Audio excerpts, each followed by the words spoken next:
Bienvenue à tous dans l'émission GEC. Notre jeune épanoui d'aujourd'hui est Kastali Ngansongo, homme de Dieu prédicateur et berger de Tout pour Christ Ministry. Il va nous partager aujourd'hui de son expérience avec Christ. Suivons. Bonjour, bonsoir, tout dépend de l'heure à laquelle vous suivez cette vidéo. Je suis Kastali Ngansongo, berger de Tout pour Christ Ministry. Je vais vous parler de l'histoire de ma conversion, ma rencontre personnelle avec le Seigneur Jésus-Christ. Je suis né dans une famille de 4 enfants. Mes parents étaient chrétiens. Quand je dis étaient, c'est-à-dire ils ne sont plus de ce monde. Et on priait et tout, mais je n'avais pas vraiment cette rencontre-là personnelle avec le Seigneur Jésus-Christ. J'étais dans la sorcellerie, et quand je parle de la sorcellerie, c'était une sorcellerie inconsciente. Une sorcellerie qui a beaucoup plus touché mon comportement. J'étais, comment dire, dans le mensonge, le commérage, les calomnies, les faux témoignages. Et au niveau physique comme ça, j'étais vraiment sale. Quand je parle de la saleté, c'était la saleté corporelle. Donc voilà, il m'arrivait même des fois d'aller au bureau de mon père, là où il travaille, en culotte. Et quand je parle en culotte, c'est pas la culotte propre et tout, c'était vraiment en culotte de foot et tout. Pour moi, c'était normal, voilà, normal et tout. Or, j'étais déjà dans la chose, mais j'étais inconscient, je savais pas trop. Et voilà.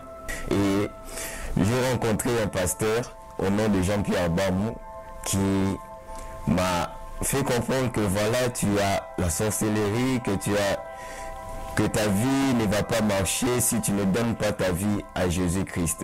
Et il m'a annoncé l'évangile, il m'a parlé de Jésus-Christ. Il m'a dit que Jésus m'aimait malgré tout, malgré mes péchés, malgré la sorcellerie, malgré la vie de désordre, malgré tout ce que j'étais en train de vivre, par où j'ai passé et tout. Et j'ai ressenti cet amour-là de Jésus-Christ dans mon cœur. J'ai ressenti cet amour-là et je l'ai reçu. J'ai reçu le Seigneur Jésus-Christ dans ma vie. Et depuis lors, je suis devenu enfant de Dieu. Et j'ai compris que j'avais perdu du temps loin de Jésus-Christ. Parce que depuis que je lui ai donné ma vie, depuis que je l'ai reçu dans ma vie, il y a un changement. Il y a un changement. Avant, j'étais dans tout ce que je viens de citer, la sorcellerie, la pornographie, la saleté, la vie de désordre. Mais c'est Dieu-là, par son amour, il a transformé ma vie. Il a radicalement changé ma vie. Et aujourd'hui, je suis serviteur de Dieu. Aujourd'hui, j'annonce l'évangile. Aujourd'hui, les âmes sont gagnées au travers de moi, grâce à Dieu au travers de moi. Vous voyez, c'est tellement bien d'avoir ce Jésus-Christ là dans sa vie. C'est tellement bien d'avoir ce Jésus. Puisque une vie sans Jésus, c'est une peine perdue. C'est une peine perdue. Parce que ce Dieu-là, il nous aime tellement. Il nous aime d'un amour inconditionnel. Un amour qui ne dépend pas de ce que nous faisons. Parce que tu fasses une chose de mal ou une chose mauvaise ou une bonne chose, ce Dieu-là nous aime. Il nous aime. Il nous aime. Et depuis que je lui ai donné ma vie, j'ai senti un changement. Et je suis en train de vivre ce changement. Et ce changement est tellement remarquable. Tellement remarquable.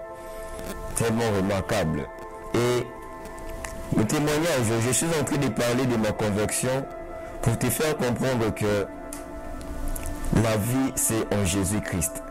Il a dit, il est le chemin, la vérité et la vie. Le chemin, c'est lui qui conduit. La vérité, les gens disent que la réalité n'est pas une vérité parce que la vérité, c'est Jésus-Christ. La vie, c'est Jésus-Christ. C'est lui qui nous donne la vie. C'est lui qui nous donne la vie. Il dit dans sa parole, le diable ne vient que pour voler, dérober, détruire. Mais lui, Jésus-Christ est venu pour nous donner la vie. Et la vie en abondance. et la vie en abondance. Peut-être que tu es en train de vivre la même chose que moi j'ai vécu. Moi, je l'ai vécu en l'an 2010. Je me suis converti en 2010. Mais malgré le fait d'être converti, il n'y avait pas le changement directement. Le changement était au niveau de mon esprit. Mais au niveau de mon âme, au niveau du corps, il n'y avait rien. J'étais toujours en train de tomber, de me relever, de tomber, de me relever et tout. Et cette vidéo, je parle à deux catégories de personnes. Premièrement, à ceux qui ne connaissent pas le Seigneur Jésus-Christ. À ceux qui ne connaissent pas le Seigneur Jésus-Christ. Je t'invite à recevoir ce Jésus-là.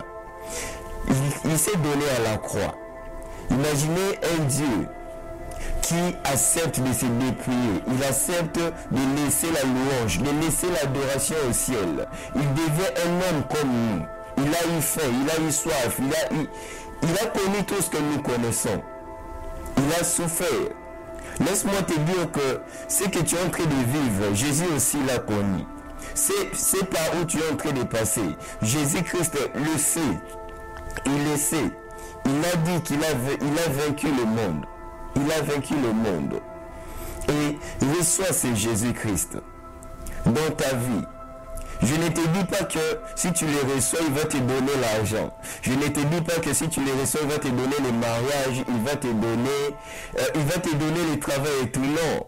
La première des choses, la Bible dit, recherchez premièrement le royaume et la justice de Dieu. Et les autres choses vous seront données par-dessus. Premièrement, c'est la vie éternelle. Il est venu pour nous donner la vie éternelle.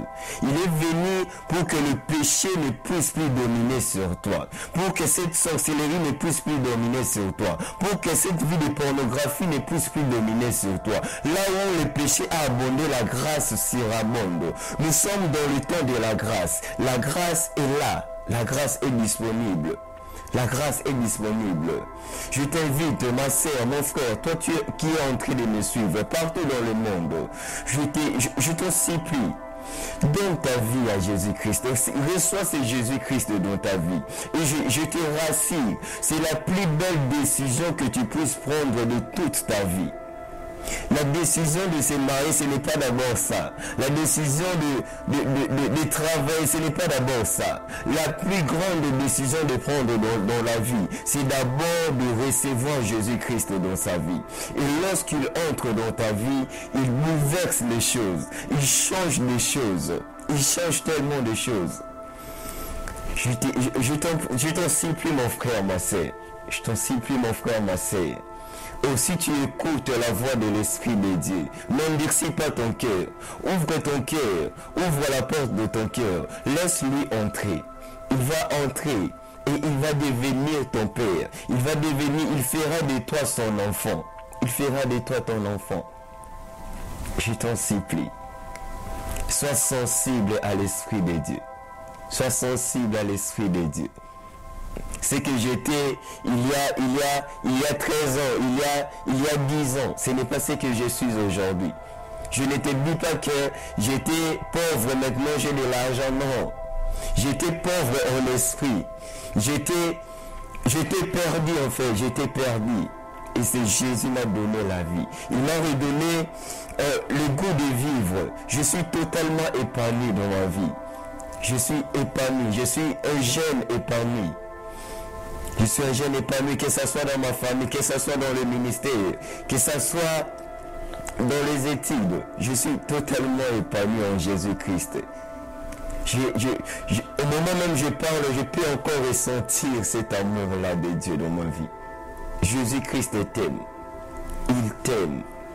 Il t'aime. Il t'aime tellement. Je t'en supplie, donne ta vie à Dieu.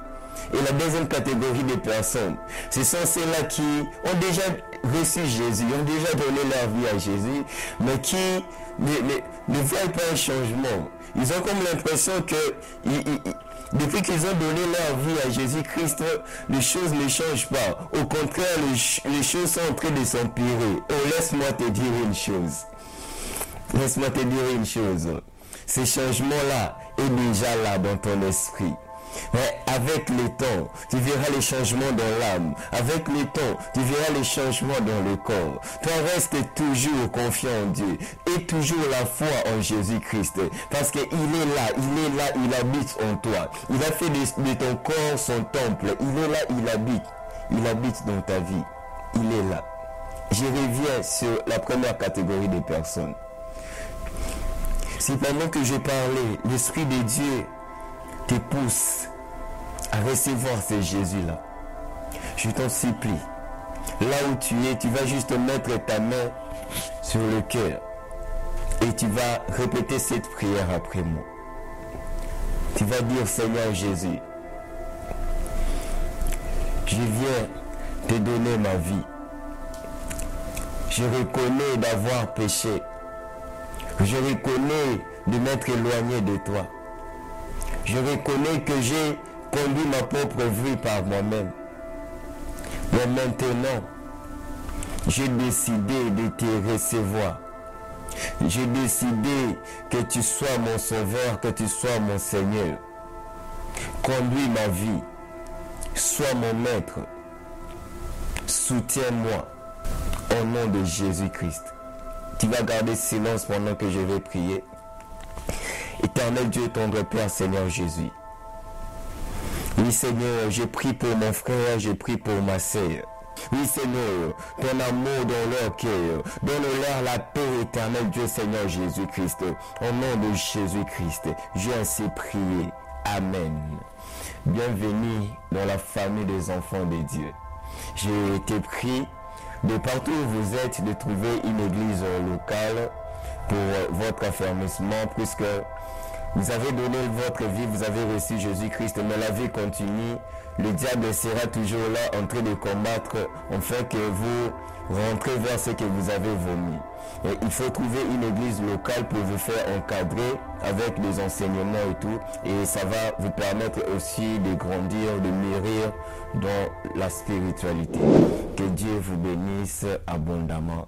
Merci beaucoup.